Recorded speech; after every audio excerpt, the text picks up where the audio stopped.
अस्सलाम वालेकुम स्टूडेंट्स, मेरा नाम लुकमान अहमद है और मैं आपको फ़िज़िक्स पढ़ाऊँगा क्लास 10 की। इसमें आज का हमारा जो पहला टॉपिक है वो है चैप्टर नंबर है 1, जिसका नाम है simple harmonic motion and waves. उसका फर्स्ट टॉपिक है define vibratory motion with example, कि वाइब्रेटरी मोशन क्या होता है और उसकी एग्जांपल क्या है। तो अगर हम वाइब्रेटरी मोशन की बात करते हैं तो वाइब्रेटरी मोशन क्या होती है? जब भी कोई motion to and fro motion करती है, आगे और पीछे मूव करती है, तो उसकी जो मोशन होती है एक फिक्स पॉइंट की तरफ, एक मीन पोजीशन की तरफ, उस जो मोशन को हम कहते हैं वाइब्रेटरी मोशन। कहते हैं a body is said to be vibrating if it moves back or forth or to and fro about a fixed point or a mean position is known as vibratory motion। तो ये क्या थी, इसकी definition थी कि कोई भी ऐसी बॉडी जो आगे और पीछे मूव करती है या एक ही जगह पे मूव करती है, वाइब्रेट करती है अपनी एक फिक्स पोजीशन की तरफ, तो उसको हम कहते हैं वाइब्रेटरी मोशन। अब अगर इसके हम एग्जांपल्स देखते हैं जो हम इस चैप्टर में आगे पढ़ेंगे भी, तो उसमें हमारे पास सबसे जो पहली एग्जांपल आती है वो मोशन ऑफ सिंपल पेंडुलम है, मोशन ऑफ स्विंग है, मोशन ऑफ सीसा है, बॉल एंड बाउल सिस्टम है। इसके बरक्स और बहुत सी एग्जांपल्स हैं। फॉर एग्जांपल अगर हम बात करते हैं मोशन ऑफ स्प्रिंग सिस्टम है।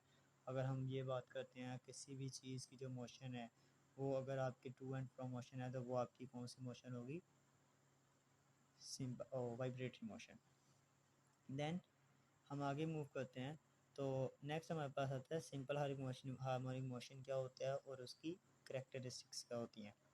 तो हमारे पास सम कंडीशंस हैं जो सिंपल हार्मोनिक मोशन के लिए ज़रूरी होती हैं। तो वो कौन सी हैं? सिंपल हार्मोनिक मोशन की अगर हम बात करते हैं तो वो क्या होती है? कहते हैं simple harmonic motion occurs when net force is directly proportional to the displacement, कि आपने जितनी फोर्स लगाई है वो सारी की सारी क्या हो, उस जो डिस्प्लेसमेंट वो कवर करती है उसके डिस्प्लेसमेंट के डायरेक्टली प्रोपोर्शनल हो।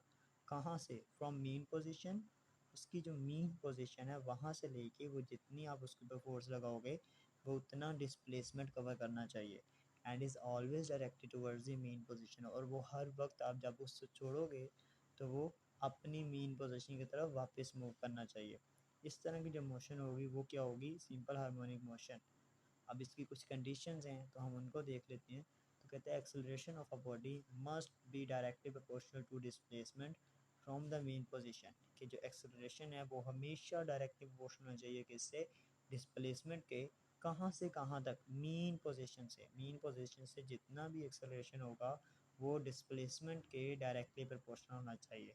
और acceleration of a body should be directed towards the mean position, और जो एक्सेलरेशन है वो हमेशा जो होगा वो directed towards the mean position होगा। मीन पोजीशन से मुराद क्या है?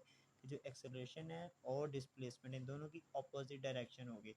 अपोजिट डायरेक्शन होने की वजह से हम इसके साथ एक माइनस का साइन लगाते हैं जो कि शो करता है इसकी डायरेक्शन को। The system should be frictionless and be body executing SHM and have inertia and restoring force. First part इसका देखते हैं।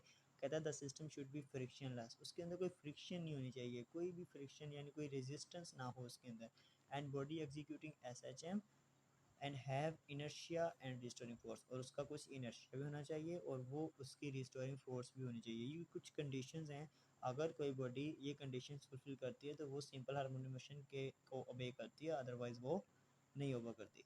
ये था हमारा आज का लेक्चर, जिसके अंदर हमने पढ़ा वाइब्रेटरी मोशन क्या होती है, सिंपल हार्मोनिक मोशन की कंडीशंस क्या होती हैं और सिंपल हार्मोनिक मोशन होती क्या है। नेक्स्ट लेक्चर में हम डिस्कस करेंगे सिंपल हार्मोनिक मोशन क्या होती है and simple harmonic motion of a mass spring system। Thank you।